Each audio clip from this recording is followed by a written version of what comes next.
देखो प्रायिकता का अनुप्रयोग, अब हम क्या करते हैं सीधे एप्लीकेशन देखते हैं। थ्योरी पे हम ज्यादा अगर पढ़ते रहेंगे ना तो थ्योरी ज्यादा काम की नहीं आती, और फिर वो क्या है कोई चीज मैथमेटिकल है उसमें आप थ्योरी घुसाए जा रहे हो तो फिर मजा नहीं आता उसको। तो आप जब प्रैक्टिकली तरीके से, ठीक है, उदाहरणों के तौर पर देखते हो तभी आपको समझ में आता है कि आखिर भैया चीज क्या है। ठीक है, तो हम देखते हैं उदाहरण एक हमारा क्या कह रहा है। उदाहरण एक हमारा कहना चाह रहा है कि एक चित्र प्राप्त करने की प्रायिकता ज्ञात कीजिए जब एक सिक्के को एक बार उछाला जाता है, साथ ही एक पट प्राप्त करने की प्रायिकता ज्ञात कीजिए। तो देखो सिंपल सी चीज है, अगर एक सिक्के को उछालते हैं, एक ही सिक्के को उछाल रहे हैं ना, अब एक सिक्के को उछाला, ठीक है, तो संभव परिणाम कितने हो सकते हैं? संभव परिणाम अगर हम देखें तो हमारे संभव परिणाम जो है वो हो सकते हैं, संभव परिणामों की संख्या क्या है हमारी? संभव, क्योंकि नीचे तो हमको संभव परिणाम ही लिखना है, तो पहले देख लेते हैं संभव परिणामों की संख्या क्या है भाई? 2, या तो चित आ सकता है या पट आ सकता है, 2 ही परिणाम हो सकते हैं।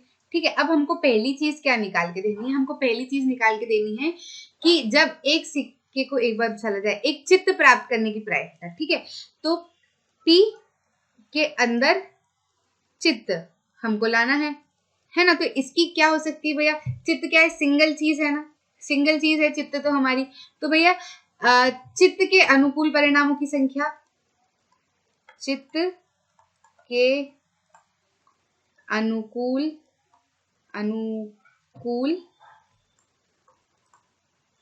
परिणामों की संख्या अपॉन में क्या? ये इसका फॉर्मूला होगा, अपॉन में क्या? सभी संभव परिणामों की संख्या। ठीक है, तो भैया चित्त के अनुकूल परिणामों की संख्या क्या है? 1 है ना, और सभी संभव परिणामों की संख्या कितनी है? 2। तो हमारा प्रोबेबिलिटी, जो प्रायिकता है चित्त आने की, वो कितनी होगी? आधी। और आधी होती ना, अगर एक सिक्का उछालते हैं तो 50% इसका 50% इसका, है ना। ऐसे ही क्या होगा, पट की अगर हमको निकालनी है तो पट की भी ऐसे ही निकाली जाएगी। पट की भी क्या होगी हमारी? पट में भी हम ऐसे ही लिखेंगे, बस यहाँ पर चित्त की जगह पर पट कर देंगे और ये भी कितनी हो जाएगी? 1/2। आगे बात समझ में, आगे बढ़े, अगला उदाहरण देखते हैं। अगला उदाहरण कह रहा है एक थैले में एक गेंद, एक लाल गेंद, एक नीली गेंद, एक पीली गेंद तथा एक सफेद गेंद एक ही साइज की। ठीक है, कृतिका बिना थैले के अंदर जाके इसमें से एक गेंद निकालती है, इसकी क्या प्रायिकता है कि वह गेंद पीली होगी? देखो पीली के लिए हम निकाल लेते हैं पीली का क्या होता है? येलो। ठीक है, प्रोबेबिलिटी प्रायिकता के लिए P, और लाल के लिए होता है रेड, और ब्लू के लिए होता है ये, है ना। अब इनकी अपन इनके सामने ही लिख देंगे, लेकिन इनके लिए क्या चाहिएगा हमको? देखो ये तो एक एक ही है, एक लाल गेंद है, एक नीली गेंद है, एक पीली गेंद है, और हाँ ठीक है, पीली नीली गेंद है, तीन गेंद है ना। और हमको क्या देखना है? पहले तो हमको सबके नीचे क्या लगानी पड़ेगी भैया? सभी संभव परिणामों की संख्या। तो सभी संभव परिणामों की संख्या क्या है? सारी एक साथ रखी है ना एक थैले में। परिणामों की संख्या सारी एक साथ रखिए एक थैले में, तो कितनी हो जाएगी? एक लाल, एक नीली और एक पीली, कितनी हो जाएगी? ये 3। ठीक है, अब देखो इसका फॉर्मूला क्या बनेगा? इसका फॉर्मूला बनेगा पीली का, कि पीली वाली के अनुकूल परिणामों की संख्या। ठीक है, पीली के अनुकूल परिणामों की संख्या अपॉन में सभी संभव परिणामों की संख्या। ठीक है, तो कितनी है भैया? पीली गेंद कितनी है? पीली गेंद कितनी है? 1 है। ठीक है, और टोटल गेंद कितनी है? 3। ठीक है, अब इसमें भी देखें तो सेम ऐसा ही बनेगा, है ना। बस पीली की जगह क्या आ जाएगा? यहाँ पे लाल आ जाएगा। तो लाल गेंद कितनी है? 1। टोटल गेंद कितनी है? 3। इसमें भी सेम क्या होगा? यही होगा। नीली गेंद कितनी है? 1। टोटल गेंद कितनी है? 3। सिंपल सा।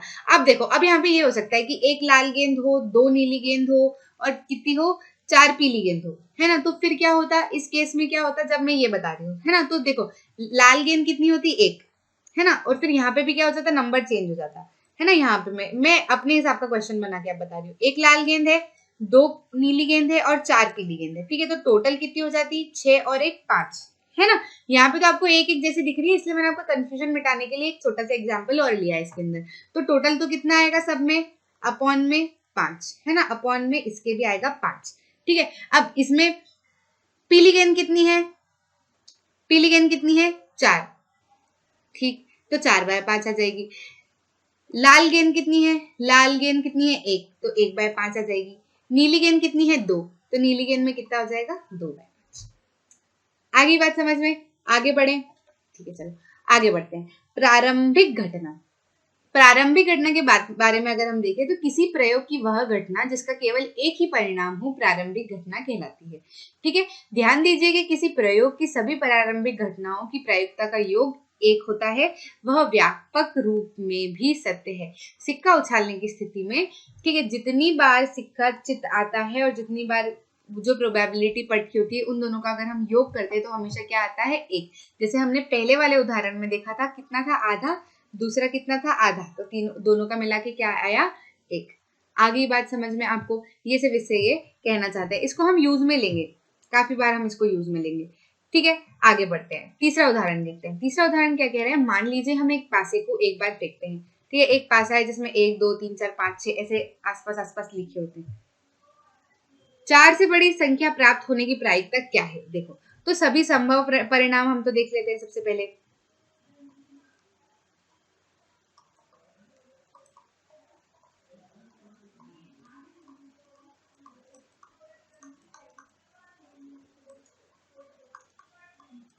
ठीक है, कितने अंक होते हैं, किस पे, पासे पे 6 होते हैं, ठीक है। तो नीचे तो अपॉन में सबके आने वाला है 6।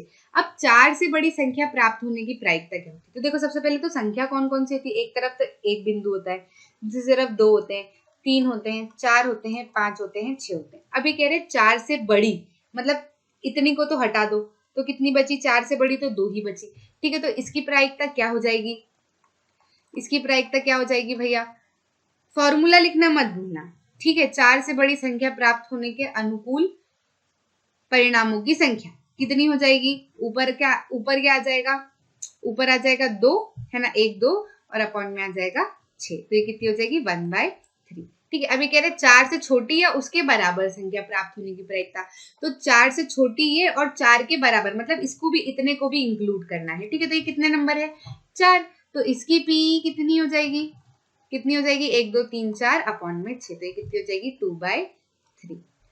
आगे बात समझ में, इतना सब बहुत सिंपल होती है हमारी प्रोबेबिलिटी, ठीक है। पूरक घटनाएं देखते हैं आप। पूरक घटनाएं क्या होती है, एक प्रयोग में यदि ई एक निश्चित परिणाम प्राप्त करने की घटना है तो समान परिणाम न मिलने की घटना ई डैश हो जाती है, ठीक है। ये डैश है ऐसा लंबा सा, द्वारा निरूपित, ठीक है। घटना ई नहीं को निरूपित करने वाली घटना ई डैश घटना ई की पूरक घटना कहलाती है, ठीक है। हम यह भी कह सकते हैं कि ई और ई डैश परस्पर पूरक घटनाएं हैं। मतलब अगर मैं कह रही हूं कि पी जो है वो चित्त आना है ना, तो एक तो चित्त आता है, एक पट आता है। तो जैसे इसको मैंने क्या मान लिया, ई मान लिया, है ना। तो पट आने को मैं क्या सकती हूँ, ई डैश कह सकती हूँ, मतलब क्या है, चित्त न आना, चित्त नहीं, है ना। मतलब चित्त नहीं क्या होता है, पट।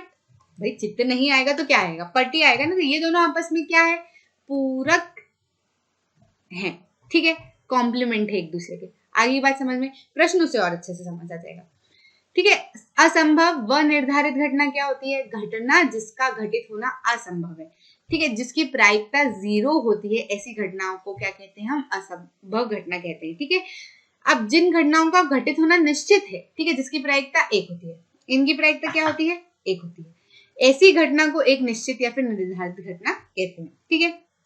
टिप्पणी के तौर पर अगर देखा जाए तो प्रायिकता P की परिभाषा से हम देखते हैं कि अंश मतलब क्या, घटना ई के अनुकूल परिणामों की संख्या, मतलब ऊपर वाला, ठीक है। सदैव हर सभी संभव परिणामों की संख्या, नीचे वाला, ठीक है, इससे छोटा होता है या फिर उसके बराबर होता है। मतलब ये क्या कहना चाहते हैं, ऊपर न्यूमरेटर होता है, नीचे डिनोमिनेटर होता है। तो न्यूमरेटर क्या होता है, अगर मैं ये वाली लाइन को नंबर 1 दे दूं, है ना, और ये वाली लाइन को नंबर 2 दे दूं, अब मैं इतना बड़ा तो लिख नहीं पाऊंगी ना, है ना।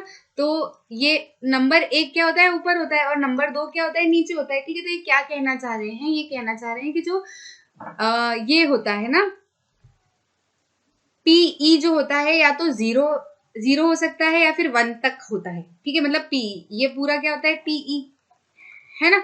ये क्या पूरी हमारी प्रोबेबिलिटी का फॉर्मूला होता है, ये होता है कि नहीं होता है। ठीक है, प्रोबेबिलिटी का फॉर्मूला होता है। तो ये जो प्रोबेबिलिटी आती है ना, वो या तो 0 आएगी या 0 से बड़ी आएगी। कहाँ तक जा सकती है, ये 1 तक जा सकती है, 1 से बड़ी नहीं हो सकती, या 1 हो सकती है, 1 से छोटी हो सकती है, 0 हो सकती है, 0 से बड़ी हो सकती है, 1 से बड़ी ये नहीं होती है। तो ऐसा किस केस में होता है भैया, किसी भी ये जो पी है, ये तो किन्हीं दो नंबर को डिवाइड करके आ रही है ना, ये इन दोनों को, है ना।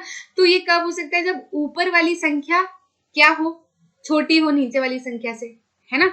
जैसे कि अगर मेरे को लिखना है ऊपर 2/5, तभी ये संख्या क्या आएगी, 1 से छोटी आएगी, है ना। अगर मैं 5/2 लिख देती हूँ तो ये संख्या तो 1 से बड़ी आ जाएगी ना। तो हमको तो क्या चाहिए, 1 से छोटी चाहिए। मतलब क्या, ऊपर वाली संख्या जो आती है, मतलब क्या, घटना ई के अनुकूल परिणामों की संख्या हमेशा सभी संभव परिणामों की संख्या से क्या होनी चाहिए, छोटी होनी चाहिए। आगे बात समझ में, न्यूमरेटर क्या होना चाहिए, छोटा होना चाहिए डिनोमिनेटर। ठीक है, मतलब अगर कहीं आपको ये याद रखने के लिए कि कहीं आपको दिख रहा है कि भैया ऊपर हम जब घटना ई के अनुकूल परिणामों की संख्या हम निकाल रहे हैं, है ना, मतलब कोई सी भी स्थिति आपको दे रखी हो, तो ऊपर वाली संख्या क्या आ रही है, बड़ी आ रही है, और नीचे हम जो सभी संभव परिणामों की संख्या क्या है, वो छोटी आ रही है। ठीक है, तो मतलब समझ लेना कहीं ना कहीं आप गड़बड़ कर रहे हो, अपनी तरफ से मिस्टेक है, तो फिर उसको वापस से एक बार रिवाइज करके देख लेना। ठीक है, ये सेल्फ चेक के लिए होता है। ठीक है, ताश के पत्तों के बारे में बात करें। ठीक है भांजे, ताश के पत्तों के बारे में अगर हम बात करें तो आइए अब एक उदाहरण ताशों के पत्तों से संबंधित ले ले, क्योंकि ये इसके बारे में बात करना इसलिए जरूरी है क्योंकि अक्सर बच्चे ताश के पत्तों में बहुत कंफ्यूज हो जाते हैं। चिड़ी क्या होता है मैडम, हुकुम क्या होता है, ईंट क्या होता है, पान क्या होता है। जो बच्चे खेलते हैं उनके लिए तो चुटकी का खेल है, बाकी जो लोग नहीं खेलते, हमारे जैसे जो सीधे बच्चे होते हैं, उनको नहीं पता होता है। मुझे बहुत कंफ्यूजन होता था ताश के पत्तों में कि कौन से पत्ते कितने होते हैं, तो फिर मैं कैसे प्रोबेबिलिटी निकालूं। ऐसे कह देते कि इक्का इतना होता है तो आप इसकी प्रोबेबिलिटी निकाल के बताओ, तो मुझे पता ही नहीं था कि इक्का टोटल कितना होता है। ठीक है, तो फिर मुझे सीखना पड़ा था। आ जाता है वैसे तो, कोई दिक्कत वाली बात नहीं है। देखो, ये ऐसी जो दिखने वाली रहती है ना, ये क्या कहलाती है, चिड़ी।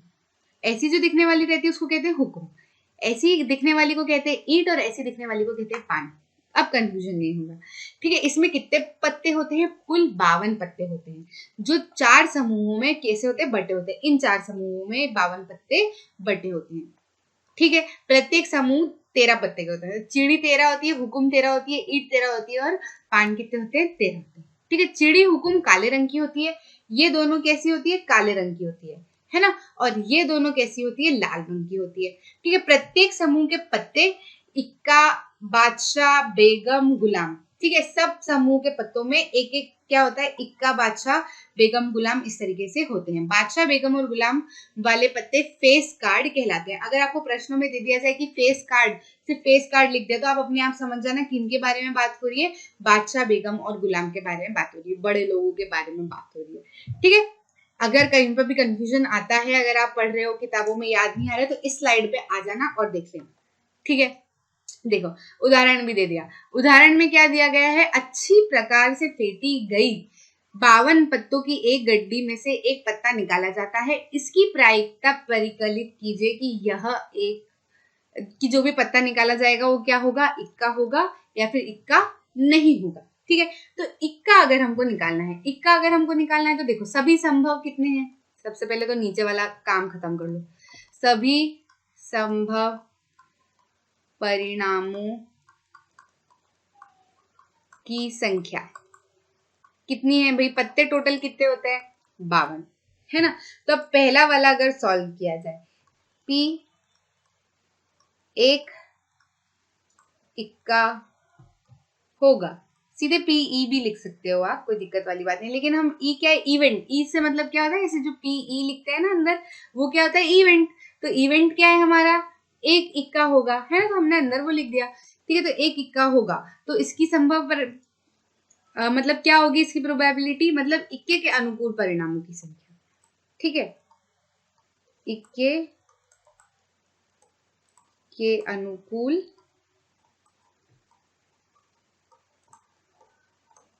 परिणामों की संख्या अपॉन में क्या, सभी संभव परिणामों की संख्या। ठीक है, तो ये क्या आ जाएगा भाई, इक्का कितना होता है मैंने बता दिया है आपको। इक्का कितना होता है, इक्का होता है हमारा 4, 4 इक्के होते हैं। ठीक है, 4 इक्के होते हैं और सभी संभव परिणाम कितने हैं, 52। ठीक है, तो ये कितना आ जाएगा, कटपिट के आएगा 1/13। ठीक है, अब ये कह रहे हैं एक इक्का नहीं होगा, इक्का नहीं होगा मतलब क्या, देखो एक तो 52 पक्के, 52 पत्ते हैं, 52 पत्ते में से 4 इक्के वाली की हमने संभावना क्या निकाल ली, प्रायिकता क्या निकाल ली, 1/13। अब वो कह रहे हैं कि इसका जस्ट उल्टा, मतलब इसका क्या, इसका पूरक अगर निकालना है तो इसका एक आसान सा तरीका है, पी इक्का नहीं होगा, जैसे वो चित्त और पट में मैंने आपको सिखाया था ना, तो इसकी प्रायिकता क्या हो सकती है, 1 माइनस पी इक्का होगा। ठीक है, तो दो पूरक को अगर हम प्लस करते हैं तो कितना आता है, 1। ठीक है, इक्का होगा प्लस इक्का नहीं होगा कितना होना चाहिए, 1। तो अब इक्का होगा तो हमें पता है, इक्का नहीं होगा हमें नहीं पता। ठीक है, तो इसको इधर ले जाएंगे तो ये माइनस में चले जाएगा, बीच में अगर प्लस का साइन है ना, तो इक्का नहीं होगा हम निकाल लेंगे आसानी से, है ना, ये मैंने यहाँ लिख दिया। तो 1 माइनस 1/13 हम करेंगे तो हमारा आंसर निकल के आ जाएगा। ठीक है, तो कितना हो जाएगा, 12/13। या फिर आप सिंपल उस तरीके से भी कर सकते हो कि भैया इक्का नहीं होगा मतलब क्या, 52 में से 4 पत्ते हटा दो। ठीक है, तो हमें पता चल जाएगा कि इक्के नहीं होने वाले पत्ते कितने हैं, भाई जो इक्के होने वाले पत्ते हैं उसको हटा दो 52 में से, तो कितने बचेंगे, 48 बचेंगे, है ना। तो ऊपर की अनुकूल कितने हो गए, 48 अपॉन में नीचे क्या है 52, कितना आएगा, 12/13। आगे बात समझ, आगे बढ़ते हैं। प्रश्न नंबर 5 कह रहा है, दो खिलाड़ी संगीता और रेशमा टेनिस का एक मैच खेलते हैं, यह ज्ञात कीजिए कि संगीता द्वारा मैच जीतने की प्रायिकता 0.62 है। यह ज्ञात है, यह हमें पता है। तो रेशमा के जीतने की प्रायिकता कितनी है, बहुत ही सिंपल, बहुत ही सिंपल भाई, एक तो जीत सकता है एक हार सकता है। तो देखो संगीता की जीतने की प्रायिकता कितनी है, पीएस मान लो, पीएस क्या है, संगीता के जीतने की प्रायिकता दे रखी है हमको, कितनी दे रखी है, 0.62। ठीक है, अब हमको निकालनी है रेशमा की। ठीक है, तो रेशमा क्या है, रेशमा के जीतने की प्रायिकता। ठीक है, तो ये भी क्या है, ऐसे ही इवेंट्स है कि भैया या तो रेशमा जीतेगी या संगीता जीतेगी। तो अगर रेशमा के जीतने का पता है तो पीएस प्लस पीआर अगर हम करेंगे तो कितना आएगा, आएगा कि नहीं। अब हमको पता है संगीता की पता है, तो पीआर कितना हो जाएगा, 1 माइनस संगीता का। ठीक है, तो 1 माइनस संगीता क्या कितनी है, 0.62, तो ये कितनी आ जाएगी, 0.3। सिंपल। ठीक है, इनकी कोई यूनिट नहीं होती, यूनिट वगैरह मत लिखने बैठ जाओ, है। उदाहरण 6 की बात करते हैं। सविता और हमीदा दो मित्र हैं, इसकी क्या प्रायिकता है कि दोनों के जन्मदिन भिन्न हो या फिर दोनों के जन्मदिन एक ही दिन आए। तो देखो जन्मदिन भिन्न भिन्न की बात करते हैं, तो पहले तो देखो संभव जो है, संभव परिणामों की संख्या क्या होगी, दिन कितने होते हैं, 365। ठीक है, संभव परिणामों की संख्या 366 नहीं लिए क्योंकि लीप ईयर छोड़ने की बात कही है उन्होंने। ठीक है, तो संभव परिणामों की संख्या कितनी हो जाएगी, 365। ठीक है, अब अगर हम बात करें कि जन्मदिन भिन्न भिन्न हो मतलब अलग अलग दिन हो, तो मतलब एक दिन अगर संगीता के लिए तो सविता के लिए हटाई दिया है ना, तो एक दिन सविता का हो जाएगा। तो हमीदा के आने के क्या प्रायिकता रहेगी, है ना, 364 में से फिर किसी एक दिन में आएगा। आ रही है कि नहीं बात समझ में। तो हमीदा के जन्मदिन के अनुकूल परिणाम कितने हो जाएंगे, हमीदा के जन्मदिन के अनुकूल परिणामों की संख्या।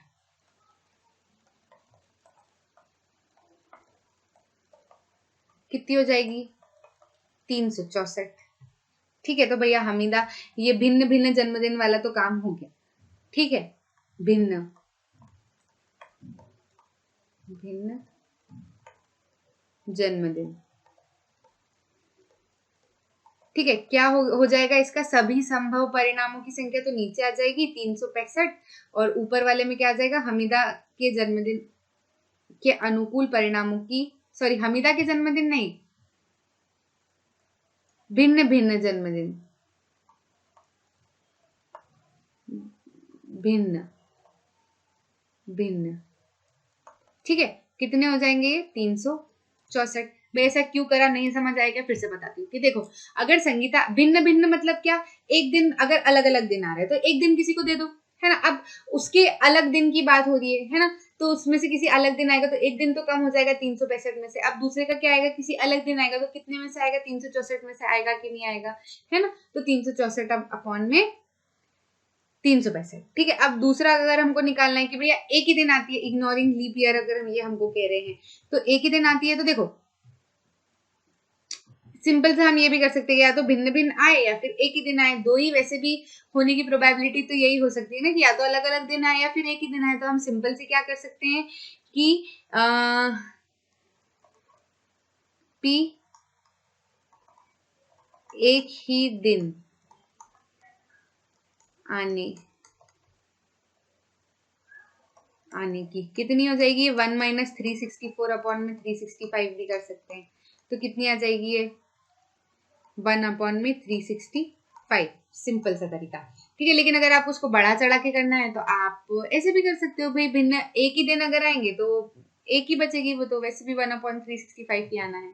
ठीक है, आगे बात समझ, अगले प्रश्न पे चलते हैं। उदाहरण 7। उदाहरण 7 क्या कहता है, किसी स्कूल की कक्षा, देखो प्रोबेबिलिटी के क्वेश्चन पढ़ते समय मत घबराया करो। ये क्या रहते हैं, ये दिखने में बहुत लंबे रहते हैं कि यार ये कितने सारे ऐसे लंबे लंबे लिखे हुए हैं, कितने बड़े बड़े प्रश्न हैं, पर ऐसा होता नहीं है। ठीक है, ये ज्यादा बड़े प्रश्न सिर्फ दिखते हैं, ये ज्यादा बड़े प्रश्न होते नहीं है। इनके जो सॉल्यूशन होते हैं बहुत छोटे, देखा ना आपने बाकी सारे कंपेरिजन में कितने छोटे से हैं। ठीक है, तो किसी स्कूल की कक्षा 10वीं में कितने विद्यार्थी हैं, 40। ठीक है, तो सभी संभव यही लिख लेते हैं, परिणामों की संख्या कितनी है भाई, 40, जिसमें से लड़कियां कितनी है, 25। लड़कियों की संख्या कितनी है, लड़कियों की संख्या कितनी है, 25। ठीक है, और लड़कों की संख्या कितनी है, लड़कों की संख्या कितनी है, 15। ठीक है, कक्षा अध्यापिका को एक विद्यार्थी कक्षा प्रतिनिधि के रूप में चुनना है। वह विद्यार्थी का नाम एक अलग कार्ड पर लिखती है, जबकि कार्ड एक जैसे हैं। फिर वह इन कार्डों को एक थैले में डालकर अच्छी तरह से हिला देती है। इसके बाद वह थैले में से एक कार्ड निकालती है। इसकी क्या प्रायिकता है कि कार्ड पर लिखा हुआ नाम लड़की का है और लड़के का है। कितना सिंपल सा क्वेश्चन है। लड़की का अगर आया तो लड़की का अगर आता है तो लड़कियों की संख्या अपॉन में क्या, टोटल, है ना। तो ये कितनी हो जाएगी, लड़की की संख्या अपॉन में टोटल, 5/8। ठीक है, और अगर लड़कों का पूछते हैं तो सिंपल, कितने छोटे छोटे से प्यारे प्यारे से क्वेश्चन है, मजा ही आ रहा है मेरे को तो करने में। लड़कों की संख्या अपॉन में टोटल। देखो मैं यहाँ पे क्या, मुझे स्पेस की कमी है इसलिए मैं नहीं लिख रही हूँ। आप इक्वल टू के बाद में एक स्टेप और लिखना है, क्या, ऊपर लड़कियों के अनुकूल परिणामों की संख्या अपॉन में सभी संभव परिणामों की संख्या, फिर इसके बाद में ये वाली स्टेप लिखना। ऐसे इसमें भी लिखना, ठीक है, लड़की की जगह लड़के कर देना। ठीक है, इसलिए मैंने आपको यहाँ ऊपर ही लिख के दे दिया एक बारी। आप नीचे जब कॉपी में लिखो तब व्यवस्थित तरीके से लिखना, क्योंकि स्टेप मार्किंग के क्वेश्चन स्टेप मार्किंग होती है। ठीक है, मार्क्स मिलते हैं उसके। सिंपल सा क्वेश्चन था। ठीक है, चलो आगे बढ़ते हैं। आठवां उदाहरण कह रहा है, एक बक्से में 3 नीले, 2 सफेद, 4 लाल रंग के कंचे हैं। ठीक है, यदि एक बक्से में से एक कंचा रैंडमली निकाला जाए, ठीक है,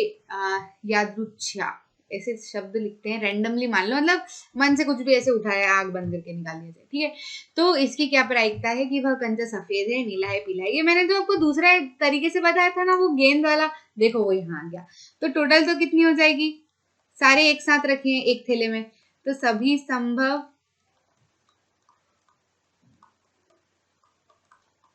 परिणामों की संख्या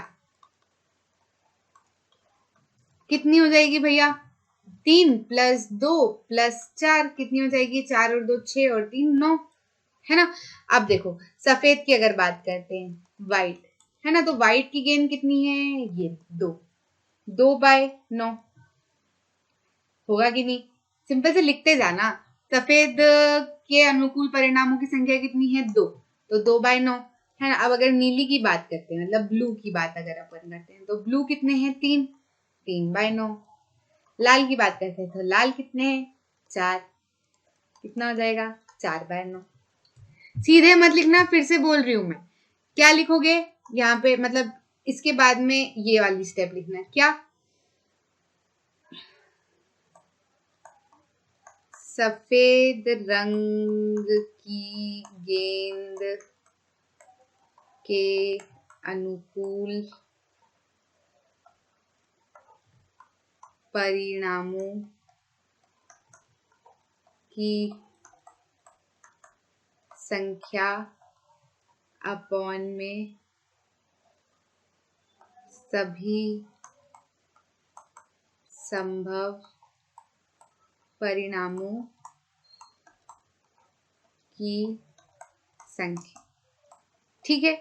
ऐसे ही सब में आएगा ये, हाँ, सफेद की जगह यहाँ पे क्या आ जाएगा, नीला, और यहाँ पे क्या आ जाएगा, लाल, ठीक है। उसके बाद में लिखना 2/9, 3/9, 4/9, ठीक है। सिंपल सा क्वेश्चन। अगले प्रश्न पे बढ़ते हैं, प्रश्न नंबर 9। प्रश्न नंबर 9 क्या कह रहा है, प्रश्न नंबर 9 कह रहा है, हरप्रीत 2 भिन्न भिन्न सिक्कों को एक साथ उछालती है। मान लीजिए एक सिक्का 1 रुपए का है, दूसरा, ये सिर्फ भटकाने के लिए करते हैं ये, 1 रुपए के 2 रुपए के सिक्के से मतलब नहीं है, ध्यान मत देना, 2 सिक्के हैं बस, काम हो गया, ठीक है। इसकी क्या प्रायिकता है कि वह कम से कम एक चित्त प्राप्त करेगी, ठीक है। तो अगर वो 2 सिक्के उछालती है ना, तो सभी संभव परिणामों की संख्या कितनी हो जाती है,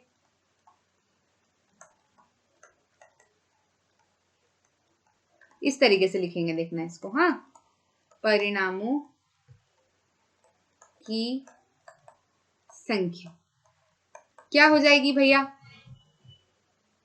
एक के सिक्के पे भी हेड आए, 2 के सिक्के पे भी हेड आए, ठीक है। एक के सिक्के पे टेल आ जाए, दूसरे के सिक्के पे हेड आए, ठीक है। मतलब ये एक और ये दूसरा, इसकी बात कर रही हूँ, ठीक है। और फिर क्या हो, या तो पहले सिक्के पे हेड आ जाए, दूसरे सिक्के पे टेल आ जाए, या फिर दोनों सिक्के पे हेड आ जाए। इससे ज्यादा कोई चीज हो सकती है क्या, नहीं हो सकती, ठीक है। तो सभी संभव परिणामों की संख्या कितनी होगी, 4, 1 2 3 4, है ना। मतलब ये दो सिक्के उछालेगा ना, मतलब एक सिक्के पे हेड, एक सिक्के पे हेड, एक सिक्के पे टेल, एक सिक्के पे हेड, एक सिक्के पे हेड, एक सिक्के पे टेल, एक सिक्के पे हेड, एक सिक्के पे हेड, है ना, ऐसे आएंगे। तो मतलब ये हेड मतलब क्या, हेड मतलब क्या होता है हमारा, चित्त होता है, चित्त, और टेल मतलब क्या होता है, पट, ठीक है। तो हमको क्या निकालना है, कम से कम एक चित्त प्राप्त होने वाली, ठीक है। तो P कम से कम एक चित्त, ठीक है। तो कम से कम मतलब कम से कम एक चित्त तो होना ही चाहिए, ज्यादा से ज्यादा 2 भी चलेंगे, लेकिन एक से कम नहीं होना चाहिए, यानी कि 2 टेल, दोनों पे टेल आए, ये नहीं चलेगा इसमें, ठीक है। तो एक चित्त, इसमें एक चित्त आ रहा है क्या, कम से कम, हाँ 2 आ रहे हैं, चलेगा ये भी। पर इसमें एक चित्त आ रहा है क्या, कम से कम एक चाहिए अपने को, तो एक हो जाएगा, हमारा काम चल जाएगा। इस पे भी आ रहा है, इस पे भी आ रहा है, ये सॉरी एक जगह गड़बड़ कर दी, ये हेड हेड नहीं, इन दोनों में से एक जगह पे क्या आएगा, टेल टेल आएगा, मान लो ये, है ना। तो इसमें कम से कम एक चित्त आ रहा है क्या, नहीं, है ना। टेल टेल आ रहा है, कम से कम एक चित्त तो चाहिए। इस पे आ रहा है कि चित्त, हाँ एक आ रहा है, इस पे आ रहा है कि चित्त, हाँ एक आ रहा है, इस पे दो दो आ रहे हैं, चल जाएंगे, ठीक है। तो कितना, सभी संभव परिणामों की संख्या क्या हो जाएगी, नहीं, चित्त कम से कम एक चित्त, कम से कम एक चित्त आने आने के अनुकूल परिणामों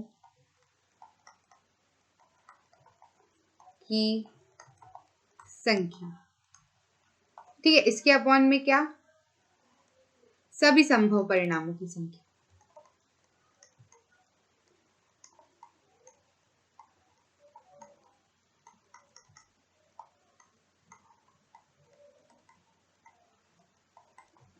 क्या आएगी भैया, कम से कम एक चित्त आने की संख्या कितनी होगी, 3, है ना, 1 2 3, और सभी संभव परिणामों की संख्या कितनी होगी, 4। ठीक, आ गया समझ में, आगे बढ़ते हैं। 10वां प्रश्न, 10वां प्रश्न हमें क्या कह रहा है, 10वां प्रश्न हमें कह रहा है एक म्यूजिकल चेयर खेल में जो महिला संगीत बजा रही थी उसे सलाह दी गई कि वह संगीत प्रारंभ करने से 2 मिनट के अंदर कभी भी संगीत बंद कर सकती है। इसकी क्या प्रायिकता है कि संगीत प्रारंभ होने के पहले आधे मिनट के अंदर ही बंद हो जाएगा। ठीक है, तो घटना देखो, घटना ई, अब इसमें हम वो नहीं लिख सकते, घटना ई लिख देते हैं। घटना देखो, सबसे पहले तो क्या है, एक ऐसे नंबर लाइन जैसे देख लेते हैं। एक तो ये 0 मिनट है, मतलब शुरू ही हुआ है। फिर ये क्या कह रहे हैं, आधे मिनट की भी बात कर रहे हैं, है ना, कि भैया आधे मिनट के बाद का अपने को देखना है। अब यहाँ 1 मिनट और यहाँ 2 मिनट। ठीक है, अब ये कह रहे हैं कि संगीत प्रारंभ होने के आधे मिनट पहले, मतलब इतने में ही हमारा काम हो जाए। ठीक है, आधे मिनट में ही हमारा काम हो जाए। तो देखो, पूरी दूरी जिसमें परिणाम स्थित हो सकते हैं क्या होगी,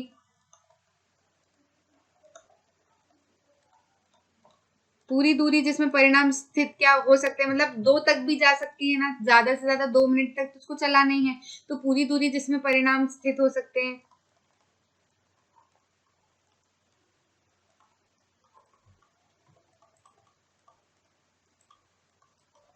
क्या है, 2, है ना।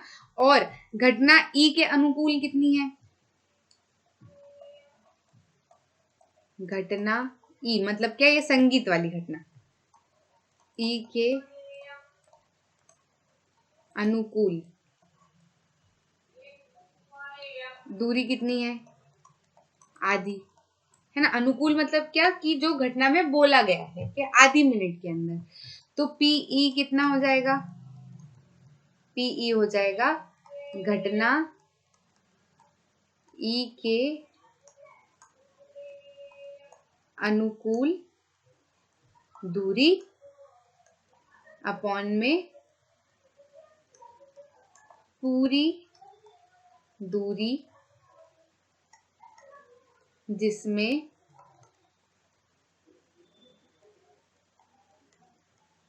परिणाम स्थित हो सकते हैं। ठीक है, कितनी, तो भैया अनुकूल तो कितनी है, 1/2, और पूरी दूरी कितनी है, 2।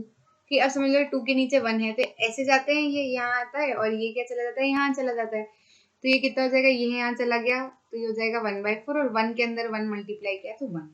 ठीक है, तो क्या आ जाएगा हमारा आंसर, 1/4।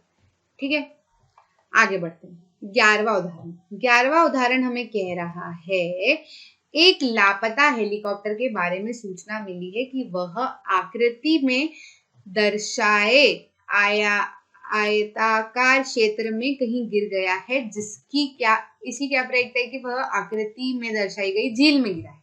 सिंपल सी चीज है। देखो, संभव संभव क्या हो जाएगा, देखो जो हमारी पीई है वो क्या हो जाएगी, मतलब हमको जो प्रायिकता निकालनी है वो क्या हो जाएगी, किसमें गिरना चाहिए, झील की बात हो रही है। ठीक है, तो झील का क्षेत्रफल, है ना, झील का क्षेत्रफल अपॉन में क्या आ जाएगा, पूरे का क्षेत्रफल। भाई संभव परिणाम क्या हो सकते हैं, संभव तो ये भी हो सकता है कि वो पूरे में कहीं गिरा हो, लेकिन हमको बात किसकी करनी है, झील की बात करनी है ना। तो हमने ऊपर ले लिया झील और नीचे क्या ले लिया, पूरा क्षेत्रफल। ठीक है, तो अब झील का क्षेत्रफल कितना होगा, देखो अगर देखा जाए तो ये वाली साइड इंटू ये वाली साइड, तो ये तो आपस में बराबर ही होगी। तो पहले तो नीचे वाला क्षेत्रफल निकाल लेते हैं। नीचे वाला क्षेत्रफल कितना होगा, ये भी, ये 9 है, देखो इसके अंदर थोड़ी सी गड़बड़ है कि ये जो है ये यहाँ तक है। पहली बात तो ये इतना डिस्टेंस है, कितना है ये 6 किलोमीटर का डिस्टेंस है ना, यहाँ तक का, यहाँ से यहाँ तक का, ठीक है। और ये जो डिस्टेंस है ये यहाँ तक का है, ये वाला डिस्टेंस जो है ये कितना है 2 किलोमीटर का, ठीक है। तो अब हम ये देख सकते हैं कि अगर ये 6 किलोमीटर है और ये 9 किलोमीटर है, तो ये वाली साइड और ये वाली साइड तो एक दूसरे के बराबर है। इसको नाम दे देती हूँ मैं, ये वो करूंगी तो आपको समझ नहीं आएगा। ABCD, देखो AB और DC तो बराबर है, रेक्टेंगल की तरह, आयत की तरह दिख रहा है ये, है ना। तो ये तो बराबर है, तो 9 में से 6 माइनस कर देंगे तो इतना डिस्टेंस कितना आ जाएगा, ये यहाँ से यहाँ तक का 3 किलोमीटर का, है ना। हमको बाकायदा हमको क्या करना है कि ये झील का भी निकालना है ना, इसलिए हमने 3 किलोमीटर निकाला। अभी ये 3 किलोमीटर है तो इतना भी 3 किलोमीटर होगा। अब हमको ये देखना है, या तो ये निकल जाए या ये निकल जाए। तो देखो सामने वाली साइड कितनी है 4.5 किलोमीटर की, और ये इतनी साइड कितनी है 2 किलोमीटर की। तो 4.5 में से 2 गए तो ये कितनी बचेगी 2.5 किलोमीटर की, ठीक है। तो अब आसानी से हम झील और पूरे का क्षेत्रफल निकाल सकते हैं ना। झील का क्षेत्रफल कितना होगा 3 इंटू 2.5, है ना भैया। ये 3 किलोमीटर है तो ये भी 3 किलोमीटर होगा और ये भी 2.5 किलोमीटर होगा, इसके बराबर, है ना। तो ये कितना हो जाएगा 2.5, और ये पूरे का क्या होगा कि ये 9 किलोमीटर है तो ये भी 9 किलोमीटर ही होगा, और ये 4.5 है तो ये भी 4.5 ही होगा, ठीक है। तो 9 इंटू 4.5 कितना आएगा ये निकल के 7.5 अपॉन में 40.5, ठीक है। इसको अगर देखें तो ये हो जाएगा 75 अपॉन में 405, और बराबर अगर अपन करो तो 5/27, ठीक। अगले प्रश्न पे चलते हैं। 12वां उदाहरण क्या कह रहा है, एक डिब्बे में 100 कमीजें हैं जिसमें से 88 अच्छी हैं तथा 8 में थोड़ी सी खराबी है और 4 में अधिक खराबी है। एक व्यापारी जिम्मी वे ही समीज स्वीकार करता है जो अच्छी है। भैया जिम्मी क्या करता है जो अच्छी है वही वाली रखता है, ठीक है। जबकि अन्य व्यापारी सुजाता उन्हीं कमीजों को अस्वीकार करती है जिसमें अधिक खराबी है। भाई वो जिसमें थोड़ी बहुत खराबी है वो रख लेती है, बस ज्यादा अधिक खराब है तो उनको वो क्या करती है, उनको नहीं रखती। इस डिब्बे में से एक कमीज को रैंडमली रूप से निकाला जाता है, आंख बंद करके डिब्बे में से कमीज निकाली जाती है, ठीक है। इसकी क्या प्रायिकता है कि वह कमीज जिम्मी को स्वीकार हो। तो जिम्मी को कब स्वीकार होगी, तो देखो संभव कितने हैं भैया, टोटल कितने हैं, सभी संभव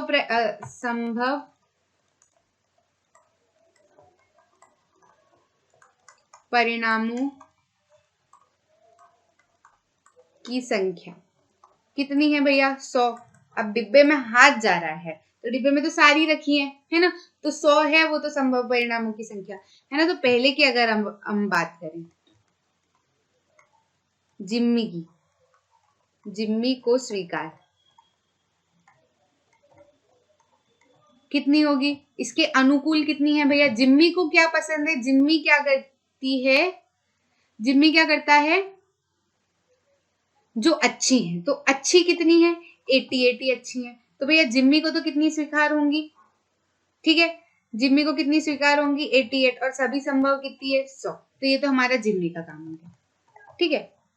अब हम बात करते हैं दूसरी, पी सुजाता को स्वीकार।